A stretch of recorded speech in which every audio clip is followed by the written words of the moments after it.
আজকে বাড়িতে অনেক দিন পর পার্শে বাটা এনেছিল, আর মাছগুলো কিন্তু বেশ বড় বড় সাইজেরও ছিল, বেশ ডাঁটো ডাঁটোও ছিল, মানে একদম ভালো মাছ ছিল।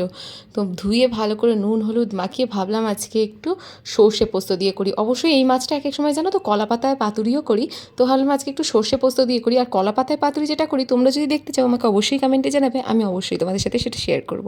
এখানে সর্ষে পোস্ত আর কাঁচা লঙ্কা আর নুন দিয়ে একটু পেস্ট করে নিয়েছিলাম, ওইদিকে মাছগুলোকেও ভেজে নিয়েছিলাম। তারপর কড়াইয়ে সামান্য তেল দিয়ে তার মধ্যে কালো জিরা ফোড়ন দিয়ে টমেটো কুচি দিয়ে আর ওই যেই পেস্টটা করেছিলাম ওইটা দিয়ে ভালো করে নেড়ে চেড়ে দিয়ে দিয়েছিলাম মিক্সি যে ধোয়া জলটা। তারপরে একটুখানি জলের দিয়ে যখন ফুটে ফুটে আসবে পরিমাণ মতো নুন হলুদ যতটা দেওয়ার দেবে। আমি একটু রসুন দিই সবসময় সর্ষে পোস্তর মাছ রান্না করলে, কারণ খুব ভালো লাগে। তোমরা একবার ট্রাই করে দেখতে পারো। তাও মাছগুলোকে দিয়ে একদম স্টিমে দিয়ে দিয়েছিলাম। জাস্ট লাস্টে নামানোর আগে একটু চেরা কাঁচা লঙ্কা আর একটু ধনেপাতা কুচি আর উপর থেকে একটু সর্ষের তেল, জাস্ট দারুণ হয়েছিল খেতে।